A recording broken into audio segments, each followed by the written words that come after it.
Bueno, vamos a seguir con la unidad número uno, es la clase 2 de la semana 2. Vamos a continuar con los conceptos generales en salud ocular. Ya a partir de la semana siguiente vamos a ver algunas patologías oftalmológicas. Bueno, en la clase de hoy vamos a ver los principales efectos y consecuencias que tienen tanto la diabetes, la hipertensión arterial y la enfermedad tiroidea a nivel oftalmológico, que son algunas de las enfermedades más prevalentes y con más daño a nivel oftalmológico. Vamos a empezar con la diabetes. Y la enfermedad, como bien saben, es sistémica y crónica. Tiene un aumento de la prevalencia a lo largo del tiempo. Esto está debido por los cambios y las tendencias a nivel de la dieta y el estilo de vida en general. La Federación Internacional de Diabetes estima que habrá 439 millones de pacientes con diabetes para el 2030, ¿sí? Esto está relacionado tanto con el envejecimiento de la población como con la mayor esperanza de vida, ¿sí? Y también recordar, bueno, que la diabetes puede conducir a patologías en muchos tejidos de la estructura ocular, principalmente a nivel de la retina. Es uno de los más afectados y este daño es a nivel microangiopático, quiere decir que se alteran los pequeños vasos sanguíneos, como también sucede en la nefropatía diabética en el riñón y en la neuropatía diabética, ¿sí? Entonces, como la retina es la mayor, con más frecuencia afectada y también la más importante porque genera grandes discapacidad visual, las alteraciones a nivel del globo ocular las vamos a clasificar en retinales y en no retinales, ¿sí? En retinales vamos a ver la retinopatía diabética, que puede ser no proliferativa y proliferativa. De esto hay una clase más adelante donde solamente vamos a ver la retinopatía diabética y vamos a ver principalmente cómo la clasificamos y cómo la podemos tratar. Hoy es más o menos de introducción y de describir qué tipo de lesiones podemos encontrar. Vamos a comenzar con la retinopatía, de una prevalencia en todo el mundo de aproximadamente 93 millones, y de estos aproximadamente 30% tienen una retinopatía diabética que amenaza la visión, que sería la retinopatía de tipo proliferativa, mucho más severa. Es más común en pacientes con diabetes de tipo 1. Esto se produce por un aumento en la duración de la diabetes, porque tienen niveles de hemoglobina glicosilada altos y porque también coexisten con el antecedente de una hipertensión arterial, que también vamos a ver las consecuencias de la presión arterial, pero también afecta al ojo y principalmente a la retina. Como ya dije, es una complicación a nivel microvascular. Es importante conocerla para poder evitarla porque produce una ceguera, justamente que se puede evitar, y la mayoría de los pacientes son jóvenes en edad laboral. ¿Cómo la podemos evitar? Con el control óptimo de la glucemia, de la presión arterial y de los lípidos en sangre, es decir, un control metabólico completo, ya que van a disminuir el riesgo de desarrollar la retinopatía y que ésta avance.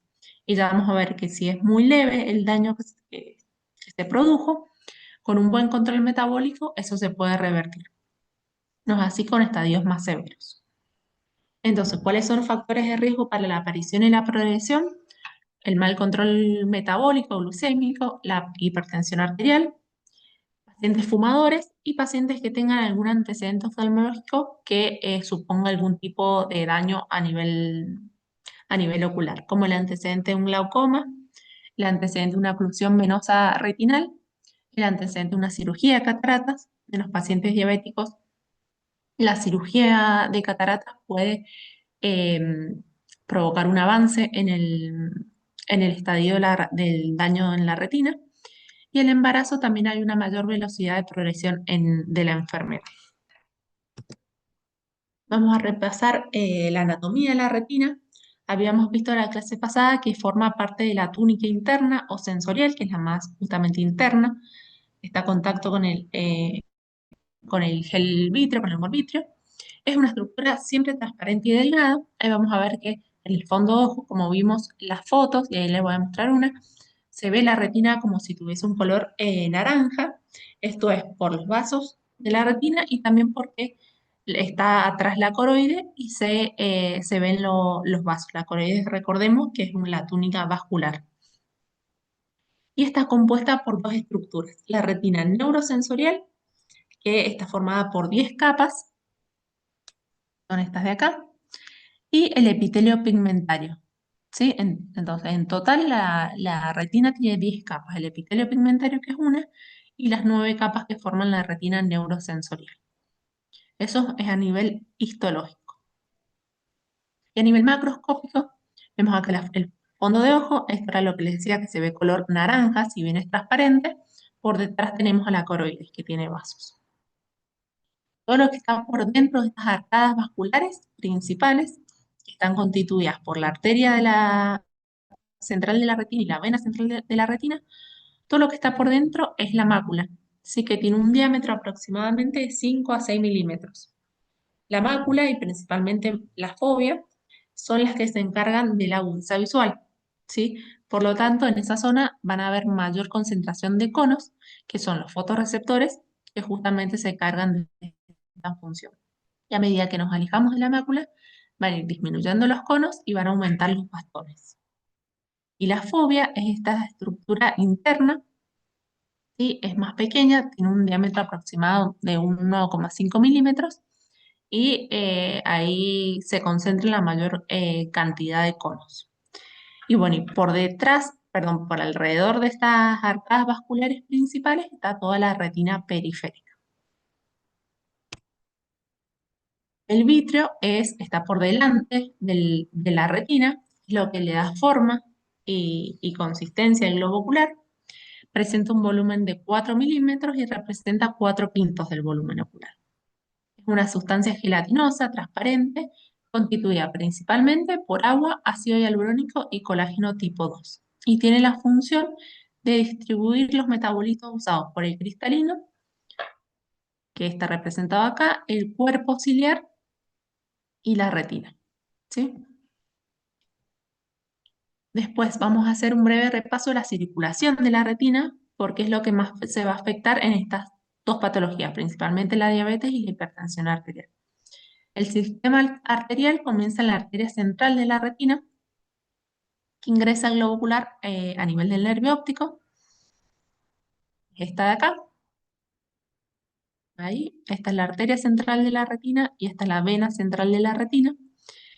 Está compuesta por tres capas, la íntima, que es la más interna, formada por una capa de endotelio, la media, que es la que la compone el músculo liso, y la adventicia, la más externa, tejido laxo, conectivo laxo.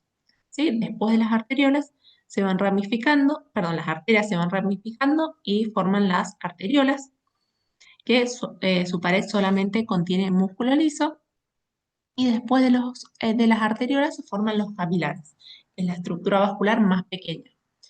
Y los capilares retinianos, que son a nivel de los cuales se va a producir el daño, van a carecer de músculo liso y tejido elástico. Solamente están constituidas por una única capa de células endoteliales, las cuales tienen uniones muy adherentes, las cuales junto a la célula y las uniones van a constituir la barrera hematorretiniana interna, que vamos a ver de qué se trata.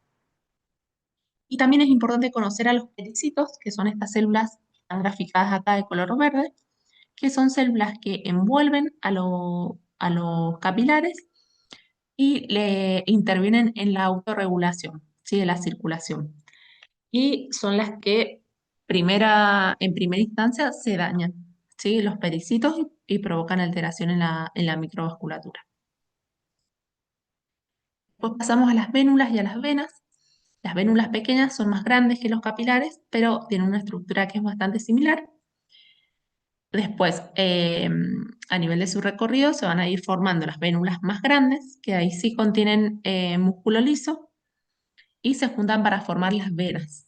Las venas tienen una pequeña cantidad de músculo liso y tejido elástico en su pared, por lo que son relativamente distensibles. Vamos a ver por qué es importante esta característica. Y su diámetro va aumentando gradualmente hasta formar la vena central de la retina. ¿Sí? En esta imagen de acá vemos cómo está graficado. Esta de acá es la vena y esta que tiene el reflejo brillante en el centro es la arteria.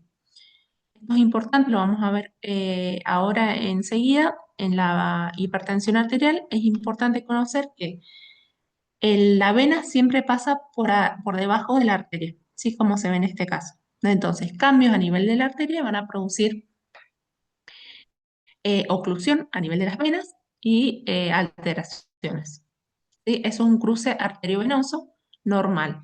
¿Sí? Siempre la vena pasa por abajo de la arteria y, bueno, por su capacidad de distensibilidad va a ir generando algunos cambios que ahí los vamos a ver.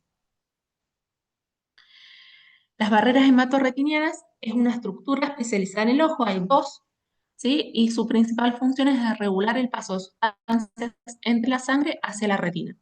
¿Sí? El paso permitiendo, es como un filtro, permitiendo el paso de nutrientes y oxígeno y evitando la entrada de sustancias dañinas o moléculas grandes que podrían perjudicar su función. Está compuesta por el epitelio pigmentario de la retina, sería la barrera hematorretiniana externa, y las células endoteliales junto con sus uniones, la barrera hematorretiniana interna. Bueno, ¿por qué se va a producir el daño en la diabetes? Principalmente, como ya dije, son las anomalías a nivel microvascular. La hiperglucemia sostenida, como en todo el cuerpo, produce acumulación de sorbitol, estrés oxidativo, acumulación de productos finales de glicación avanzada, activación de la proteína sequinasa y factores angiogénicos. Es decir, una situación de inflamación. Esto va a provocar una disfunción a nivel del endotelio de los capilares, provocando la pérdida de pericitos, que eran esas células que se encargaban de la autorregulación de la microvasculatura, engrosamiento de la membrana basal del capilar. Esto provoca que se ocluyan con más facilidad, provocando isquemia y alteración del endotelio vascular. Como consecuencia, vamos a tener la alteración en la autorregulación, oclusiones de arteriolas provocando isquemia. Esa isquemia es importante que conozcan que, como respuesta a ella, se liberan factores de crecimiento vascular, que es el VEGF, y esto provoca la formación de nuevos vasos, que serían los neovasos. Estos neovasos no tienen las mismas características a nivel de su morfología como un vaso normal, son vasos más frágiles, que están alteradas la permeabilidad, se rompen más fácil y tienen la capacidad de invasión. ¿Sí? Los neovasos nacen justamente en la retina, pero tienen la capacidad de invadir, pueden invadir el cuerpo vítreo hacia adelante y otras estructuras también más anteriores, como vamos a ver ahora en un ratito. ¿Qué lesiones típicas vamos a encontrar? Las lesiones típicas se van a producir por todos los mecanismos que dije previamente. Vamos a encontrar microneurismas, que van a ser dilataciones saculares de los vasos, justamente por proliferación de células endoteliales y disminución de los pericitos, que lo que provocan es una debilidad de la pared. Entonces le da la posibilidad de distenderse. Hemorragias intrarretinales, estas pueden ser puntiformes o en llama, que sean de esta morfología depende de la localización. A nivel de la retina, las puntiformes van a ser más redondas y van a ser más profundas, y las que se parecen a una llama son más superficiales. Después vamos a tener el arrozamiento venoso, que son venas de calibre irregular con zonas dilatadas y zonas más estrechas, que le dan esa forma de rosario. Las alteraciones microvasculares intrarretinianas, que son segmentos vasculares que están dilatados y aparecen en respuesta a la isquemia retinal. Los exudados duros, que son depósitos de lípidos, estos se producen en respuesta a la permeabilidad vascular, la permeabilidad alterada, que deja pasar contenido que normalmente está en la sangre, como las lipoproteínas, pasan y se depositan a nivel de la retina. Van a ser blanco-amarillentos, de límites precisos y irregulares. Después vamos a tener las manchas algodonosas o exudados blandos, que corresponden a áreas de isquemia, de infartos retinales, son blancos más pálidos y de límites difusos. La neovascularización eran esos vasos que les comentaba recién, que son más frágiles, con capacidad de invadir el vitrio y otras estructuras, y las hemorragias prerretinales y hemorragias vítreas, que junto con las hemorragias intrarretinales se producen también por alteración en la permeabilidad. Acá hay unas fotos de algunas lesiones. En la foto de la derecha se van a ver las hemorragias profundas o puntiformes, justamente las más redondas. Las microaneurismas se ven, la verdad, que muy parecidas a las hemorragias puntiformes. Es como si fuese una hemorragia un poquito más chiquita, se ve mejor con mayor zoom. Y estas de acá, esta de acá y esta de acá corresponden a las hemorragias en llama. Así que tienen una distribución no tan uniforme. Y esta de acá es una hemorragia prerretinal. ¿Sí? Estas que vimos acá, las puntiformes y las en llama, son intrarretinianas. Y esta es prerretinal. ¿Cómo las podemos diferenciar? Porque la prerretinal, al estar por delante de la retina, va a tapar los vasos. ¿Sí? Si vemos acá esta hemorragia, no puedo ver por atrás qué vasos están pasando por ahí. En cambio, estas que están dentro de la retina, nos damos cuenta porque no tapan a ningún vaso. ¿Sí? Otras lesiones, esta es una foto de una hemorragia vítrea o un sangrado a nivel del humor vítreo. ¿Sí? Como está justamente por delante de la retina y el vitrio normalmente es transparente, en este caso se opacifica con sangre y no me deja ver para atrás la retina. ¿Sí? Esto justamente al perder la transparencia del vitrio genera una gran pérdida de la agudeza de visual.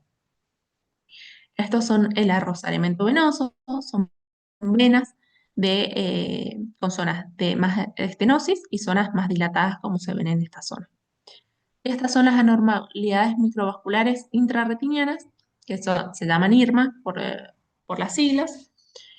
Si bien a simple vista no se pueden diferenciar de un neovaso, es importante saber que existen, y son vasos, si bien más finitos que un capilar normal, y tienen una distribución también alterada, como en este caso, Profe, esto de acá es, ¿sí? disculpe, en la diapo anterior que dice lesiones típicas que sale en Irma, Sí. eh, las lesiones, esas Irmas son las líneas o son los puntitos que igual se parecen a las hemorragias puntiformes. No, esta estructura por ahí no se ve tan clara en la foto, pero es como, es todo esto. Porque se ven como Como unas si fuese, líneas. claro, ¿Esas, estas esas líneas son de acá, estas, ajá, es como un ovillo de lana, de vasos, ¿sí? Se pueden ver, mira, quizás en esta se ve mejor, es esto, esto justamente es un neovaso, pero en el fondo de ojo, por ahí no se puede diferenciar entre el IRMA y el neovaso. Pedimos por ahí otros estudios para poder diferenciarlo, pero se ve justamente así. Es como si fuese un ovillo de lana, pero de vasos. Y el capilar normal no sigue en esta distribución rectilínea, si bien se juntan, ¿sí? Todos los neovasos porque son más débiles y más frágiles, ¿sí? Más pequeños, con esta distribución. ¿Se contestó tu duda? Sí, sí, profe, gracias. Buenísimo. Y acá podemos ver estas lesiones acá más amarillentas y más brillantes son los exudados duros, sí que dijimos que correspondían a depósitos de lipoproteínas. A diferencia de estos acá, que son los exudados blandos, que corresponden a zonas de isquemia. Son más pálidos y los límites, si bien se ven bien definidos, son más difusos que estos de acá. Acá podemos ver también hemorragias en llama, ¿sí? Es un estadio mucho más avanzado de la retinopatía. Y ahora un esquema de un ojo sano con sus principales estructuras y todas las que podemos ver a nivel de cuando se produce la retinopatía diabética. Más adelante vamos a ver cómo se clasifica según el tipo de lesión que encontramos. Después, una parte principal de la retina que se puede afectar es la mácula, ¿sí? Se produce la maculopatía diabética, que es consecuencia de una alteración de la barrera hematorretiniana como consecuencia de la hiperglucemia y que conduce a la extravasación de líquidos de los vasos hacia la retina. Entonces pasa líquido y se genera un edema macular. ¿Sí? Un edema es el engrosamiento a nivel macular con contenido líquido. Es una complicación importante que se puede presentar en cualquier etapa de la retinopatía diabética y es independiente de la misma. Esto quiere decir que pacientes con retinopatías muy leves pueden tener edema macular también o maculopatía diabética y pacientes muy, muy severos pueden no tenerlo, si es independiente. Y clínicamente, como va a haber líquido en la mácula, que dijimos que era la principal área que se encarga de la agudeza visual, va a haber disminución de la agudeza visual. Y metamorfopsis, si no se acuerdan, lo dije en la clase pasada, la metamorfopsis es una alteración en la morfología visual, ¿sí? Se puede detectar si le pedimos a un paciente que mire líneas rectas, algo que normalmente es recto, el paciente lo va a ver como si fuese una línea ondulada. Es una metamorfosis. Y siempre va a corresponder a alguna alteración a nivel macular. Este tipo de complicación lo podemos ver en una UCT, que es un estudio complementario que pedimos, es una tomografía de coherencia óptica, sería una tomografía pero de la retina, ¿sí? Que va a evaluar las 10 capas de la retina. Este es un ejemplo.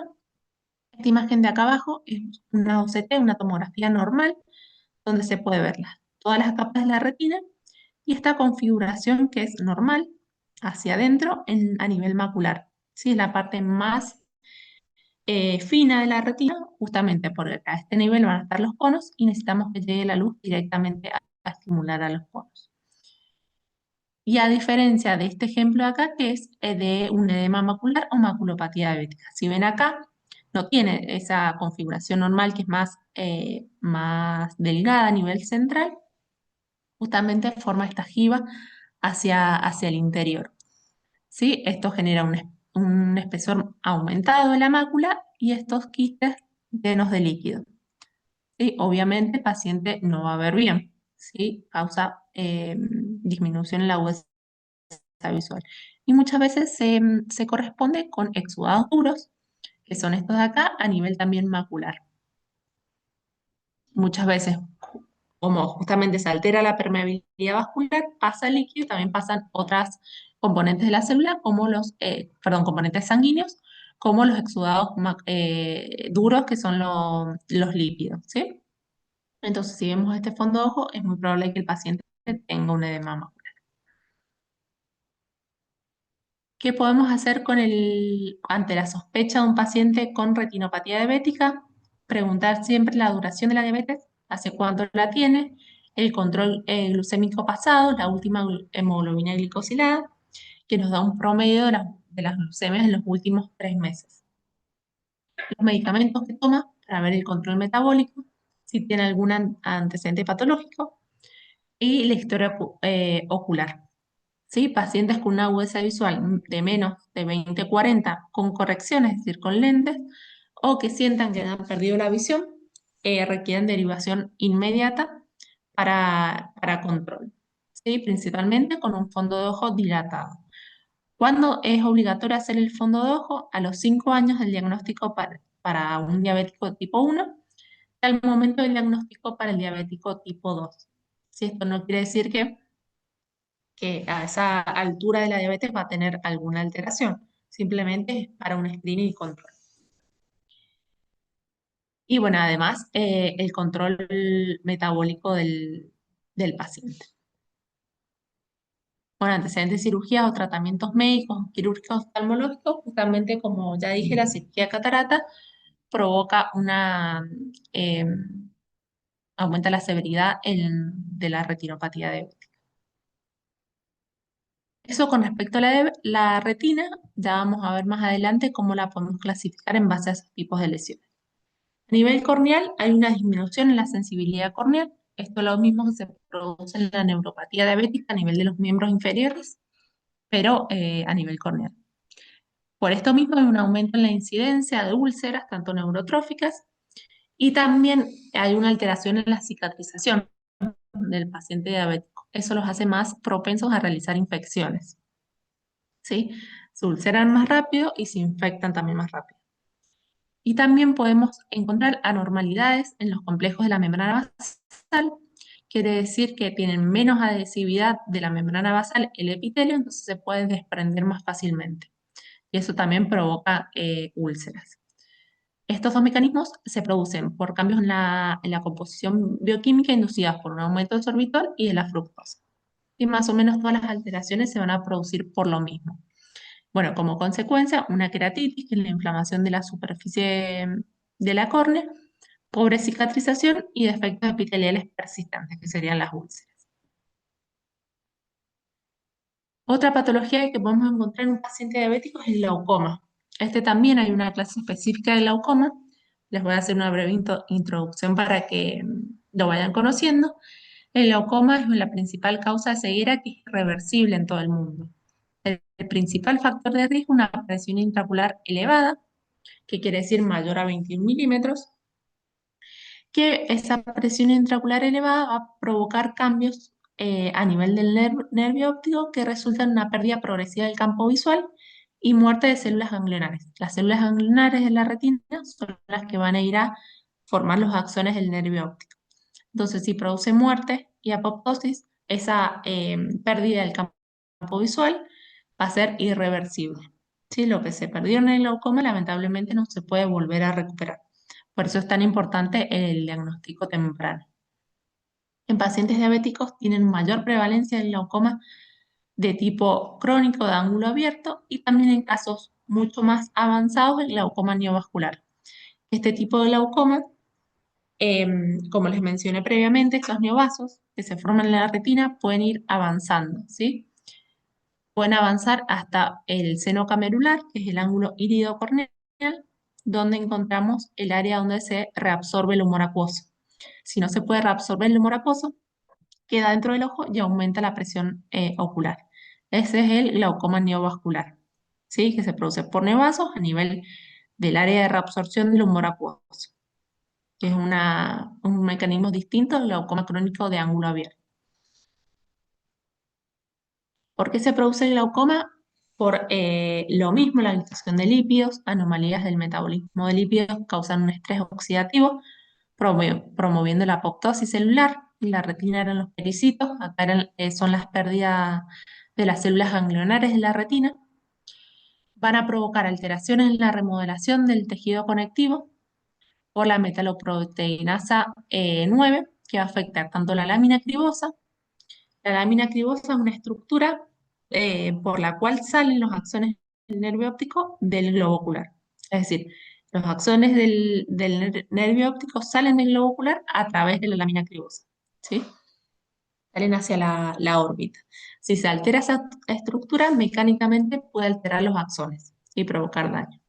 Y también a nivel de la malla trabecular, que es la zona por donde se reabsorbe el humor acuoso, a nivel del seno camerular, que les mencioné previamente, si se altera esa estructura, se altera la salida del humor acuoso. Queda más humor acuoso y aumenta la presión intraocular. Disminuyen los factores neurotróficos y también hay disminución de las células gliales, que son los astrocitos, que son células no neuronales que sostienen y protegen a las neuronas del sistema nervioso central. Están también en la retina y van a proteger a esas células ganglionares. Como hay disminución de estas células, pueden haber alteración. Y también alteración a nivel de la microvasculatura, como en la retina, en los vasos que irrigan el nervio óptico. Se van a producir isquemia y mayor pérdida celular. Esos son los mecanismos por los cuales van a provocar el glaucoma. A nivel del cristalino va a haber mayor incidencia de cataratas. Si un paciente diabético tiene hasta 5 veces más riesgo de desarrollar catarata que un paciente no diabético. Esta es una foto de una lámpara de hendidura, donde acá podemos ver el cristalino, que normalmente habíamos dicho que era transparente. Acá se ve blanquecino, es decir, opacificado. Esto es una catarata, ¿sí? Se va a producir por cambios a nivel de la osmolaridad del cristalino. Ahí lo vamos a ver. Es más frecuente en pacientes de tipo U, con diabetes tipo 1. ¿Por qué se va a producir la catarata? Por también la acumulación de sorbitol en el interior de las células del cristalino. El sorbitol es un agente hiperosmótico, es decir, que atrae agua. Esa atracción de agua va a hidratar las fibras del cristalino, provocando degeneración y liquefacción. ¿Sí? Esto genera el desarrollo de la catarata. También va a haber por acumulación eh, de sorbitol y el estrés oxidativo, apoptosis de las células del cristalino y también va a producir estrés en el retículo endoplasmático, que es la principal área de síntesis de proteína, lo cual va a resultar en la formación de radicales libres. Esos son los mecanismos por el cual se produce la catarata. También, por este mismo cambio del sorbitol y la atracción de agua, el cristalino, que normalmente es un poco aplanado, se vuelve una configuración más redonda, como más gordita, ¿sí? Esto hace que se produzcan cambios refractivos, se aumenta la curvatura del cristalino, los rayos que inciden sobre él van a converger, ¿sí? En un solo punto, pero en una zona más anterior a la retina. Normalmente los puntos deberían converger, es decir, unirse justamente a nivel de la retina. Y ahí el paciente podría ver bien. Si convergen antes de la retina, eso ocurre en la miopía, ¿sí? Entonces, lo vamos a entender más en la próxima clase que vamos a ver las ametropías. Pero bueno, esta alteración en el metabolismo del cristalino puede provocar una falsa miopía en el paciente, ¿sí? Porque es solamente por la configuración anormal del mismo, que se hidrata y se vuelve más redondo. Esto es importante saber que es reversible y no se puede prescribir anteojos hasta no haber estabilizado esa glucemia, ¿sí? Una vez que se estabiliza, eso vuelve a la normalidad. Y después en el iris y cuerpo ciliar están estos neovasos que habíamos hablado que empiezan a invadir hacia adelante, pueden invadir justamente el iris y el cuerpo ciliar. Estos son neovasos en el iris que se llama rubiosis iridis y está muy relacionado con el glaucoma neovascular, porque si ya lo vemos que llegaron hasta acá adelante, pueden llegar al seno camerular, que es más o menos a este nivel, no se ve a simple vista, que es la unión entre la córnea y el iris, que es el ángulo de la cámara anterior, ¿sí? Y después a nivel conjuntival, las mismas alteraciones que se producen en los vasos de la retina se van a producir en los vasos de la conjuntiva, son vasos más frágiles, ¿sí? Que tienen la tendencia a romperse y forman esta hemorragia subconjuntival, ¿sí? Es una hemorragia, es similar a un hematoma en otra parte del cuerpo, pero a nivel de la conjuntiva. No es nada grave, se reabsorbe sola, generalmente no tiene consecuencias para el ojo, pero sí es importante saber que también está en relación con la hipertensión arterial. Es importante controlarla, justamente porque la presión alta rompe los vasos de la conjuntiva y puede sangrar. Después, las alteraciones en los pares craneales, habíamos visto que los pares craneales eran los que a nivel oftalmológico van a inervar los diferentes músculos extraculares, que iban a ser el tercer par, que es el oculomotor, el sexto, que es el abducen, y el cuarto, que es el troclear. Muchas veces se producen anormal, parálisis de estos músculos extraculares porque se altera a nivel microvascular la vasa nervorum del nervio, que es donde llegan los vasos sanguíneos a inervar, perdón, a irrigar el nervio. Se produce una parálisis porque el nervio no puede inervar al músculo, ¿sí? La más común es la paresia del sexto par, que es el abducen. Como el sexto par inerva el recto lateral habíamos dicho que se encargaba del movimiento hacia afuera de los ojos. Como está alterado ese movimiento, el paciente va a tender a irse el ojo hacia adentro, ¿sí? Y es importante que sepan que también evolucionan hacia la recuperación la mayoría de estas parálisis. Con el control metabólico se restaura. Y las alteraciones en los párpados, que es bastante benigno, son estas lesiones que se llaman santelasmas, son así amarillentas porque corresponden a depósitos de lípidos en la piel. Son bilaterales y simétricas y representan nada más un problema estético, no es nada grave, pero es importante si están presentes controlar el metabolismo de los lípidos, ¿sí? Y las infecciones, como todo paciente diabético, tanto sistémico y a nivel oftalmológico son más propensos a las infecciones, esto por la menor respuesta inmunológica tanto tisular como humoral. Y cualquier infección a nivel intraocular va a tardar siempre más, va a tardar más en resolver en comparación a un paciente no diabético. Y también tiene mayor complicación a nivel de las cirugías intraoculares. ¿Sí? Es importante que en cualquier cirugía intraocular el paciente llegue metabólicamente estable, ¿sí? Principalmente en la diabetes, porque corremos el riesgo que en el postoperatorio nos haga una infección. Bueno, eso con respecto a la diabetes. ¿Tienen alguna duda? Si no, me las pueden ir escribiendo ahí en el chat y después las vemos. Yo tengo una duda, profe. ¿Sí? Decime, El hecho de Dani. encontrar las lesiones típicas, que, por Sí. ejemplo, yo suponiendo que no un paciente diagnosticado con diabetes, sino que estoy en una consulta y como de ¿Mm? encontrarlo de forma incidental a un paciente sin ser diagnosticado, es como muy común verlas o es como raro? Mira, eso depende también del control que tenga el paciente. La verdad que si tiene un buen control, si ha hecho análisis, es más raro encontrarlas porque ya tienen el diagnóstico. Ya, Pero por perfecto. ahí hay pacientes, por ejemplo, yo trabajo en el hospital público y hay pacientes que no tienen un buen control y le podemos llegar a hacer el diagnóstico de la diabetes viendo esas lesiones, pero la verdad que es raro. Es raro encontrarla de forma incidental. Son pacientes que ya están diagnosticados. Ya, perfecto. Bueno, vamos Eso, a profe. seguir de nada con la hipertensión arterial, que también es una patología bastante frecuente y también es sistémica, puede afectar a cualquier estructura del organismo y también al ojo. La retinopatía diabética, perdón, hipertensiva, es una de las más frecuentes, al igual que la diabética. ¿Sí? En las dos se afecta principalmente la retina. Y los factores de riesgo para la aparición y el progreso es la edad avanzada, aterosclerosis, porque ya supone un riesgo más en los vasos, la enfermedad arterial carotidia, el tiempo de la aparición de la hipertensión, la rapidez me contrabe, la instauración, porque si es una hipertensión más aguda, no le damos tiempo a la retina, a los vasos para que la compensen, ¿sí?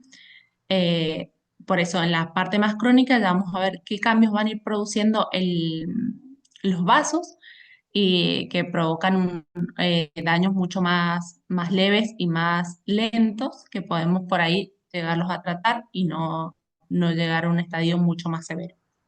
El estado retinal previo, ¿sí?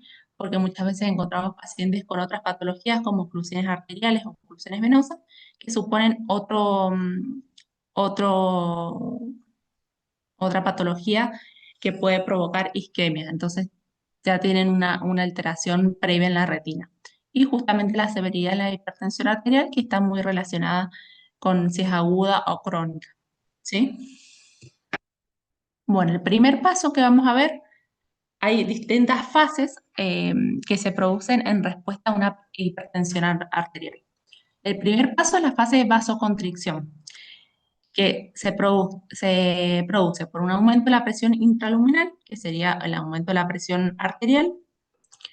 Eso responde los vasos con un vasoespasmo y una elevación del tono vasomotor como en un proceso de autorregulación, ¿sí? Esto provoca adelgazamiento arteriolar para controlar ese volumen y es que esto puede ser a nivel generalizado en todos los vasos o en un área específica que sería más focal. ¿Sí? Y también esta atenuación arteriolar va a producir tortuosidad vascular, ¿sí? Que el vaso no esté tan recto, sino que esté más tortuoso en otra dirección. Es el signo más constante y característico de la hipertensión y es importante que recuerden que es un marcador preclínico. ¿Sí? Este sí es más, respondiendo a la pregunta que me hicieron previamente, es más común encontrarlo en pacientes que no están diagnosticados como hipertensos. ¿Sí? Un paciente que no se conoce hipertenso, le vamos a hacer un fondo de ojo y vamos a encontrar los vasos más estrechos. ¿Sí? Realmente lo derivamos para control. Después, con esta atenuación arteriolar, que se puede ver acá, es importante conocer la diferencia entre una arteria y una vena. Lo normal es que la vena, que es más opaca, es la que no tiene este reflejo, es más, tiene mayor espesor. ¿Sí? Entonces el tamaño tiene una relación de 3:2 con respecto a la arteria. ¿Sí? En la atenuación arteriolar se ven más pálidas, sin ese brillo característico, y tienen justamente aumento de esa diferencia en cuanto a la forma. Si lo normal es de 3:2, al contraerse la arteria va a ser mucho más finita y esa diferencia va a aumentar. ¿Sí? Puede ser de 3:1. 3 en la vena se refiere y a 1 en la arteria. Después de esa constricción va a venir una etapa donde se va a engrosar la capa íntima y la hiperplasia de la capa muscular media. Esto va a provocar que la pared del vaso se haga más, se engrose, ¿sí? Si la pared se engrosa, la luz que va por dentro y donde pasa la sangre va a ser cada vez más pequeña. Esto va a producir un cambio en el reflejo ese normal que veíamos de las arterias, ¿sí? Ese reflejo es la reflexión de la luz en la interfaz entre la pared y la luz del vaso. La reflexión de la luz que llega al ojo en la interfase de la pared y la luz del vaso, ¿sí? Entonces si se engrosa la pared, como en este caso, van a haber cambios en el reflejo luminoso, que van a ser los hilos de cobre, los hilos de plata, y también, como decíamos, que la vena pasa por debajo de la arteria. Si se engrosa la arteria, va a comprimir a la vena y se van a producir cambios a nivel venoso, que van a ser los cruces arteriovenosos, ¿sí? Patológicos. Entonces, las arterias en hilo de cobre son como la primera manifestación. Va a tener el reflejo brillante central de la arteria, que se va a hacer más ancho y va a reflejar más intensamente la luz. Y toda la pared, como es más que la luz, la va a reflejar. Y las arterias en hilo de plata, un estadio más evolucionado, se va a ver directamente toda la superficie del vaso brillante, como más blanquecino, como si no tuviese sangre, y lo vamos a ver, porque justamente es mucha cantidad de pared que va a reflejar toda la luz. Y también podemos encontrar a este nivel la tortuosidad vascular. Estos son ejemplos de las arterias en hilo de cobre, que reflejo acá, que es mucho mayor en una arteria normal, y este es el hilo de plata, ¿sí? Que se ven todas blanquecinas y como si no tuviesen vasos, perdón, como si no tuviesen sangre adentro, ¿sí? Después, otro signo que podemos montar es los exudados, que es la fase exudativa. Después de esos cambios a nivel de la pared, se altera la permeabilidad de los vasos sanguíneos por una alteración en la barrera hematorretiniana, ¿sí? En esta va a ocurrir también necrosis fibrinoide del músculo liso de la pared, exudación lipídica, extravasación de sangre como consecuencia de alteración en la permeabilidad, y también isquemias a nivel de la capa de fibras, microaneurismas, hemorragias retinianas, exudados duros y manchas algodonosas.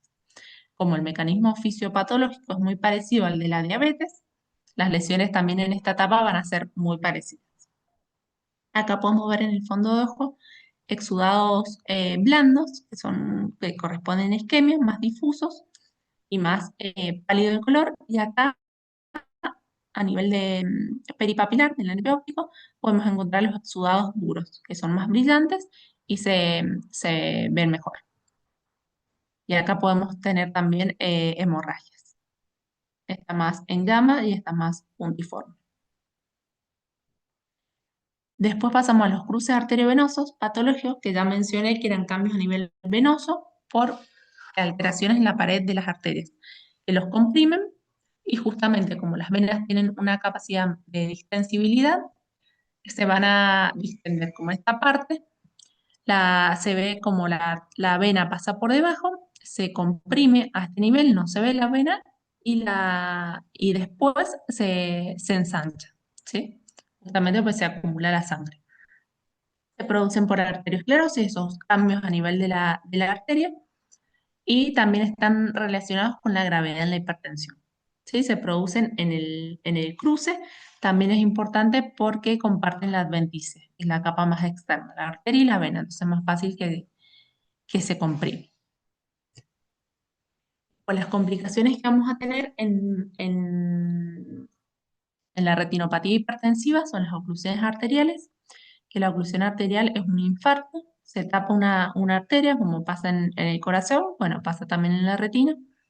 Las oclusiones venosas, justamente al ocluirse la vena, se produce estasis de la sangre y con más formación de trombos, y eso produce las oclusiones venosas.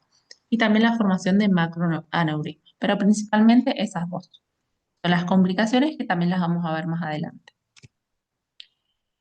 Después tenemos la retinopatía por hipertensión aguda, que era lo que les mencionaba previamente, que no es lo mismo una hipertensión justamente aguda que crónica, que le damos más tiempo de la vasculatura de remodelarse y de la retina por ahí de compensar esa hipertensión. Entonces, la hipertensión aguda son muchas veces los mismos signos, pero más pronto, ¿sí? Justo en el mismo episodio de la hipertensión. Son pacientes que manejan presiones muy altas, por ejemplo, las pacientes con eclampsia o preeclampsia, en un feocromocitoma o en la hipertensión maligna. ¿Sí? Es tan grande la presión arterial y tan aguda que se manifiestan todos los signos que mencionaba previamente. Se va a producir también por una disminución brusca en la agudeza visual, ¿sí? Que puede ser transitoria si esa presión arterial se controla. Y lo más habitual es en evidencia la contracción generalizada de los vasos retinales, pero bueno, vamos a tener todo lo demás, como hemorragias retinales, infartos retinales, la estrella macular, que son los exudados duros en el área macular, y el edema de papila. ¿Sí? Todo esto hace que provoca una disminución en la agudeza visual. Y en pocos casos puede ser muy severo hasta a desarrollar un desprendimiento de retina. Son imágenes de fondos de ojo con retinopatía por hipertensión aguda. Acá se puede ver cómo el nervio óptico no está tan definido el borde, ¿sí? Se puede decir que está borrado. Esto es por el edema, ¿sí? Se junta líquen en el nervio óptico, es como si se levantara y se forman los bordes difusos, que no es lo mismo que en este de acá de la derecha. Podemos ver acá los exudados algodonosos de isquemia, ¿sí? Algunas hemorragias por acá y bueno, toda la tortuosidad vascular.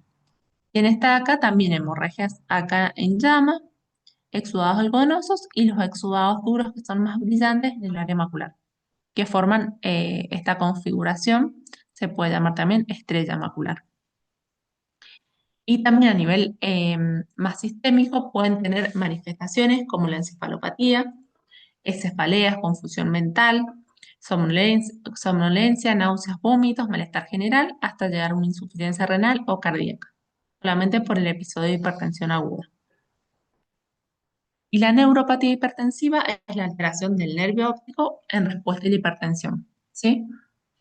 Se evidencia, como dije previamente, con el edema de papila. Acá se puede ver también el borramiento de los bordes del nervio óptico y justamente si la presión es muy severa, se pueden ver hemorragias en llama a nivel del borde papilar, ¿sí? Es importante controlar al paciente porque un edema papila por mucho tiempo lleva a la atrofia óptica, es decir, a la muerte de las células ganglionares y puede haber pérdida de la visión que se hace irreversible. Eso con respecto a la presión. ¿Tienen alguna duda?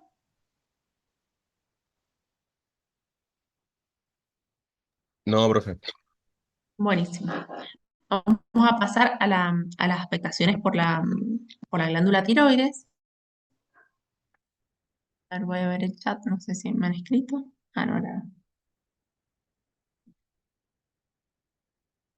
Las afectaciones en la glándula tiroides van a provocar la oftalmopatía tiroidea. ¿Sí? Es una enfermedad orbitaria muy común, siendo la causa más frecuente de exoftalmos y proptosis, tanto bilateral como unilateral. Ahí vamos a ver a qué se refiere exoftalmos o proptosis. Algo vimos en la clase pasada. La causa, lo más frecuente que lo produce es el hipertiroidismo. Si bien es la causa más frecuente, también se pueden ver en casos de hipotiroidismo o eutiroidismo. ¿Sí? El de hipertiroidismo es el trastorno por una secreción excesiva de las hormonas tiroideas. La causa más frecuente es la enfermedad de Graves, perdón, la forma más común es la enfermedad de Graves, que es una enfermedad de tipo autoinmune en la que hay anticuerpos que estimulan al receptor de TSH, estimulando la secreción en la glándula tiroidea. Y es un poco el mecanismo también por el cual se produce la oftalmopatía. Los factores de riesgo, el principal es el tabaquismo. Los pacientes con oftalmopatía tiroidea sí o sí deben suspender el tratamiento, perdón, el tabaquismo, justamente para que el tratamiento sea por ahí más efectivo, ¿sí? Relacionado también al aumento de la severidad de la enfermedad. La persona, el sexo femenino también es un factor de riesgo para el desarrollo. Bueno, y lo que dije que también se pueden ver en pacientes tanto eutiroideos, hipotiroideos, que muchas veces son pacientes hipertiroideos que son tratados y quedan hipotiroideos.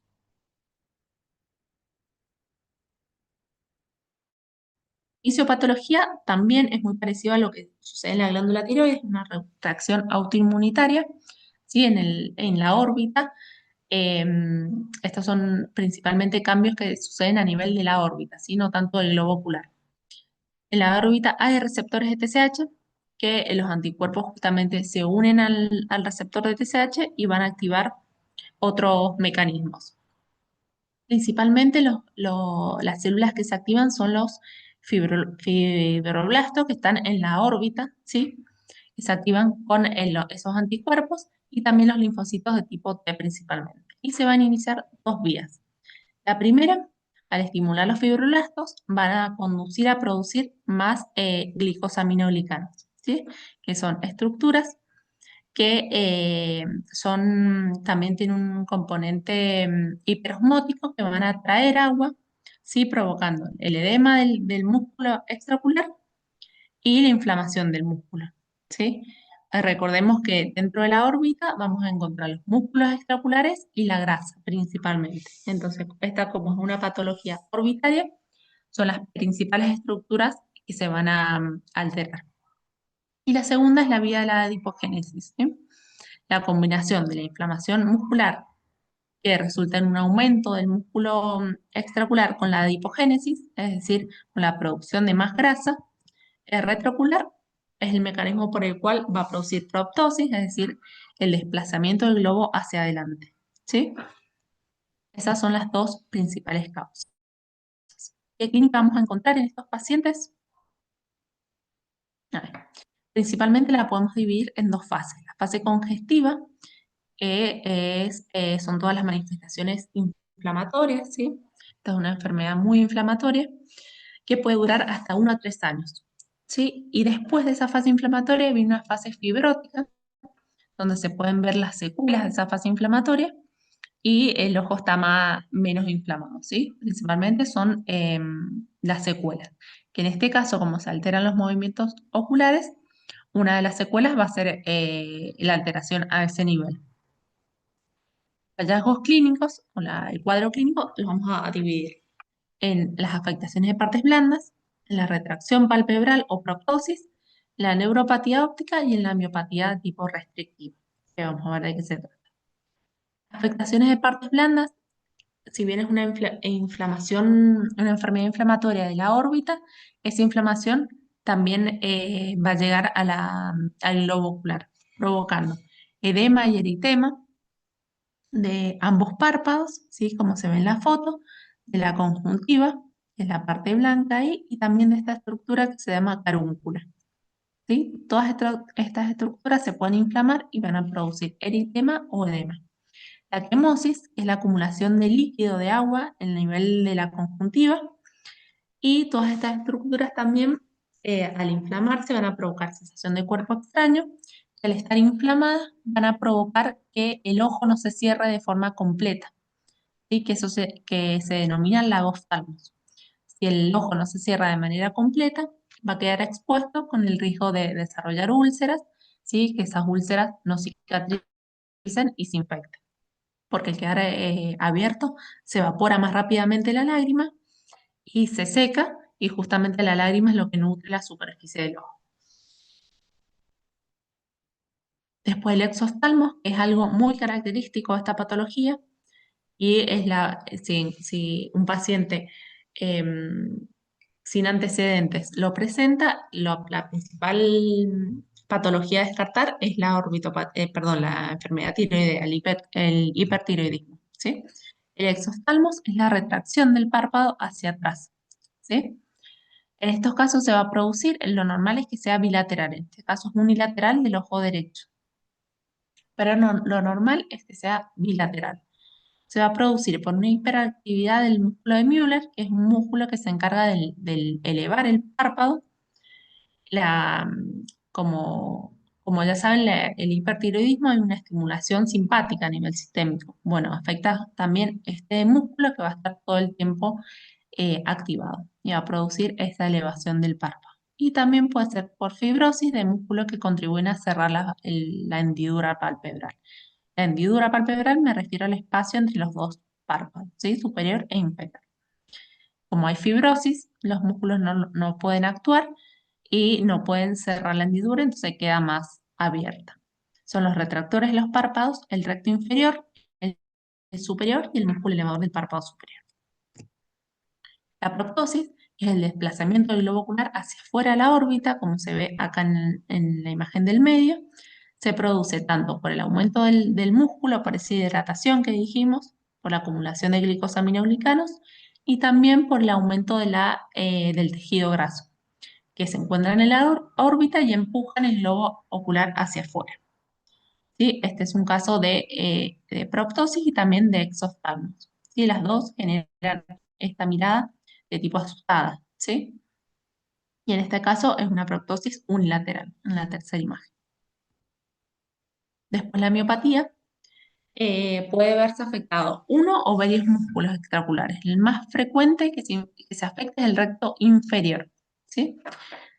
Para evaluar los músculos se pide una tomografía, como se ve en esta imagen, el ojo izquierdo, acá se ven el recto superior, el recto inferior, el medial y el lateral. Esta imagen de acá del centro es el nervio óptico. Se ven cómo está en una configuración bastante normal, a comparación del otro ojo donde se ven más inflamados, está muy agrandado el músculo. Esta es una imagen de una miopatía del recto inferior, sí que es el más frecuentemente afectado.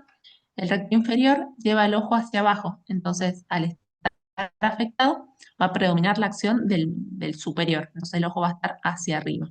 ¿Sí? Si le pedimos a esta paciente que siga un objeto hacia abajo, este ojo al izquierdo no lo va a poder seguir. ¿Sí? La miopatía es principalmente por el aumento de glicosaminoglicanos y el edema que se produce a nivel muscular. Y después la neuropatía, que es la afectación del nervio óptico por la tiroides, se va a producir justamente por el aumento del volumen a nivel orbitario, tanto por el edema de los músculos y el aumento del tejido graso. Como la órbita es una cavidad que no se puede distender, si hay un aumento del volumen a nivel orbitario, va a aumentar la presión. Entonces, además de producir esa proptosis, hacia adelante, el desplazamiento del globo ocular hacia adelante va a provocar, va a comprimir el nervio óptico que también pasa por la órbita para salir del ojo, digamos, hacia el sistema nervioso central. Entonces se produce una compresión directa sobre el nervio óptico y también comprime la vascularización. Si los vasos que van a irrigar al nervio óptico, esto produce estasis y neuropatía de tipo isquémica, ¿sí? Al comprimirlo, se ocluyen los vasos y hay isquemia del nervio óptico. Y los síntomas, ¿cómo se va a presentar el paciente? Estos son todos síntomas de neuropatía óptica, ¿sí? Cualquier alteración del nervio óptico lo van a producir. Por ejemplo, la neuritis en las neuropatías, no solamente en esta que es de tipo tiroidea. Son pacientes que van a tener alteración en la sensibilidad al contraste, los diferentes contrastes de colores principalmente no los van a poder diferenciar, van a tener obviamente la pérdida de la visión, de la disminución de la agudeza visual por alteración en el nervio óptico, también pérdida de la visión de los colores, que se denomina discromatopsia, Alteración en los reflejos pupilares, porque el nervio óptico es la vía aferente del reflejo, eso lo vamos a ver más adelante, por eso están alterados. Y bueno, justamente como vimos en el glaucoma, al alterarse el nervio óptico, hay pérdida de las células ganglionares y van a haber reducción del campo visual que puede llegar a la ceguera. Por eso es tan importante, por este riesgo de ceguera, que el tratamiento en estos casos, en la neuropatía, es urgente y se realiza una descompresión orbital, que es una cirugía en la cual la órbita, al ser formada por huesos principalmente y no ser distensible, lo que se puede hacer es fracturarlos, es decir, romper esos huesos para liberar esa presión. Y es lo que se hace en una descompresión orbital. El diagnóstico, ¿cómo vamos a diagnosticar la oftalmopatía? Hay tres criterios diagnósticos.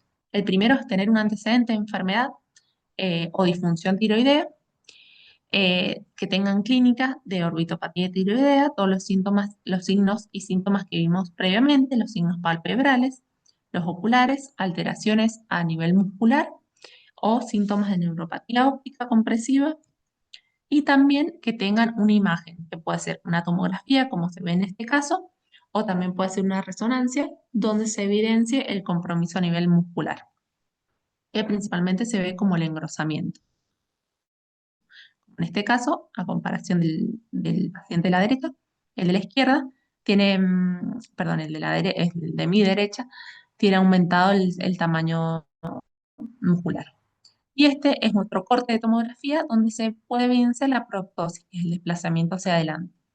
A diferencia del ojo, o sea, comparándola con el otro ojo, se ve cómo está desplazado. Y el diagnóstico lo vamos a hacer con dos de estos tres criterios, ¿sí? No hace falta que estén los tres presentes. Con dos ya se hace el diagnóstico. Y el manejo de un paciente con sospecha de orbitopatía tiroidea se va a hacer, se va a solicitar la evaluación por el endocrinólogo, porque es primordial compensar la tiroides, evaluación por un oftalmólogo para determinar qué compromiso ocular tiene y qué tratamiento podemos ofrecer al paciente en base al tipo de compromiso. Es importantísimo suspender el tabaquismo si el paciente fuma, porque es el factor de riesgo más importante, como ya dijimos, y bueno, el oftalmólogo dirá en base a si está en fase activa o inactiva, o si es leve, moderado o severo, qué tratamiento se puede hacer. Es importante el diagnóstico precoz para hacer un tratamiento oportuno, porque son pacientes que tienen secuelas bastante, eh, no graves, sino más bien relacionadas a la parte estética, ¿sí? Y la verdad que les cambia la vida. Y frente a la sospecha, solicitar el perfil tiroideo y también los TRAPS, que es el anticuerpo contra el receptor de TSH. Eso se puede pedir y después se envía al oftalmólogo y al endocrinólogo para que lo evalúen, ¿sí? Y bueno, obviamente suspender el hábito tabaquismo, como lo dije. A nivel del tratamiento existen dos tipos, solamente para que sepan, si está en la fase activa de inflamación, lo que se hace es inmunosuprimir al paciente, ¿sí? Para lo cual se utilizan corticoides. Y si estamos en la fase de complicaciones, en la fase esa fibrótica, sin inflamación, se manejan justamente las complicaciones. El tratamiento es más bien quirúrgico, realizando descompresiones orbitarias, si es una neuropatía, cirugías de estrabismo, si es un paciente que desvía un ojo, ¿sí? Por la miopatía, lo que se hace con la cirugía de estrabismo es alinear el ojo. Y las blefaroplastias es la cirugía estética a nivel palpebral, ¿sí? Para bajarlos a un nivel adecuado. Eso es lo que se hace en las formas, en la etapa de las secuelas. Bueno, y eso con respecto a la enfermedad tiroidea. ¿Tienen alguna duda? ¿Quedó claro más o menos el manejo a nivel Sí, profe. del médico general y todo lo que pueden ver y encontrar? Bueno, cualquier cosa me pueden escribir. Tienen el mail en el campus virtual y la clase también queda grabada en el campus virtual, que me lo preguntaron en la clase anterior, como lo podían ver.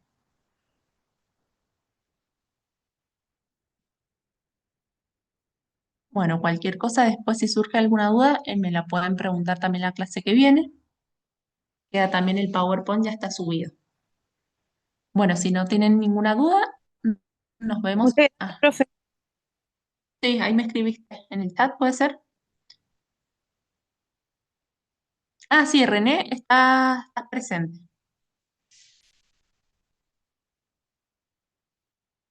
Bueno, si no tienen ninguna duda, nos vemos la semana que viene. Cualquier cosita me preguntan.